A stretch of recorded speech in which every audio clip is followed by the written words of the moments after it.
Havoc is a 2025 action thriller film that debuted on Netflix April 25th, 2025. It's written and directed by Gareth Evans, and you may know Gareth Evans from directing The Raid 1 and 2. This film stars Tom Hardy, Forest Whitaker, and Timothy Olyphant. It tells a story after a drug deal gone wrong. A detective played by Tom Hardy must fight his way through the entire criminal underworld with dirty politicians, the triads, and in order to save a politician's son. The politician is played by Forest Whitaker, Beaumont.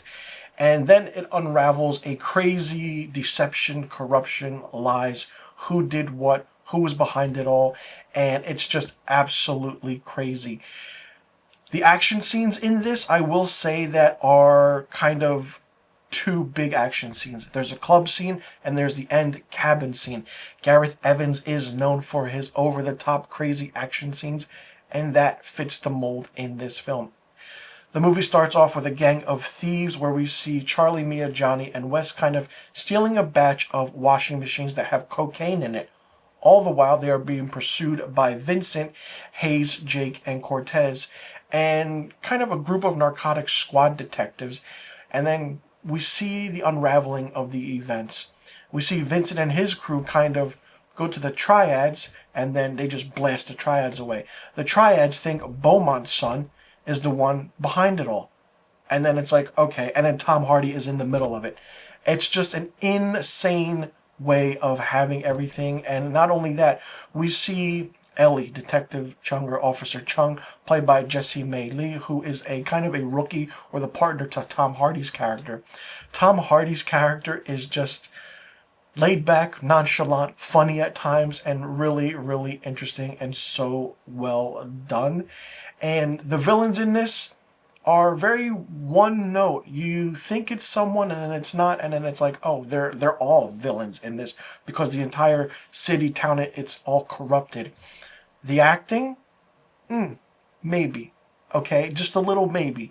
It wasn't convincing at all, but like I said, the club scene, action-packed.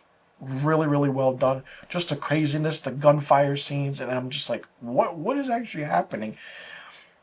The CGI in this is probably the worst I've seen in a film in a while. When the car chase scene or the truck scene is happening in the beginning of the movie, you can see it's computer generated. Nothing is real. And then all of a sudden the camera pans into the front of the truck. It's normal. Pans out and it's just like going all over the place. And it's like, what is really happening? There's a scene where Tom Hardy floors it and crosses a corner and kind of, does a little drift and goes straight. And it follows him for a while. It pans back out. You can tell it's CGI. It's computer-generated image. It's just so bad and terrible. Not only that, the gunfire.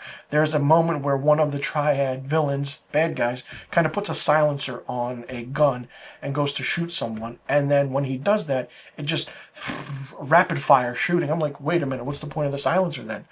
There are so many crazy moments in this. It's like, okay, am I watching a crazy movie, or did Netflix just give Gareth Evans carte blanche to do what he wants? Because I'm pretty sure that's what they did. As a story, it's there. It's gritty, it's dirty cop, narcotics, corruption. It's whatever you want in a town that you've seen probably everywhere, anywhere that happens in a story like this.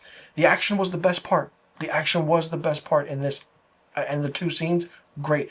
There are some annoying characters, like certain triad characters who are just like there fighting. It's like, okay, we've only seen you 3 times in this. You need to stop. You really need to stop.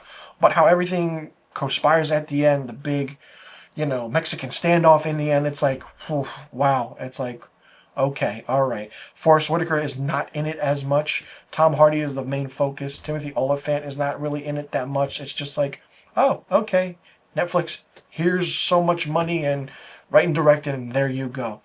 For what it is as an action movie, it's very, very fun. Only 2 big sequences, and I keep saying that.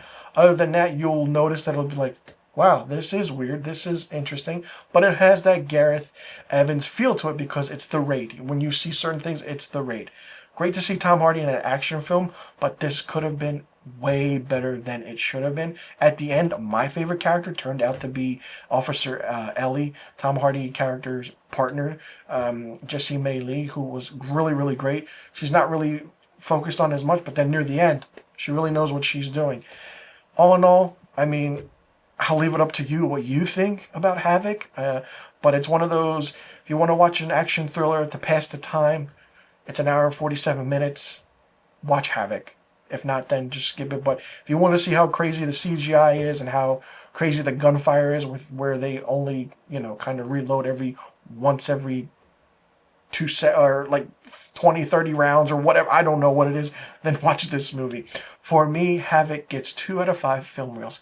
So let me know in the comment section what you thought about Havoc, if you've seen it. If you haven't, will you be checking it out now that I reviewed it? What was your favorite scene? What was your least favorite scene? Who was your favorite character? Who was your least favorite character? And what do you think about the entirety of this movie? Could it have been better? And did you see some similarities between this film and the 2 Raid movies? Let me know in the comment section about all the questions I just asked. And also let me know what rating you would give Havoc. I'm Mr. Filmstock. Thanks so much for tuning in. And I'll see you all in the next review video.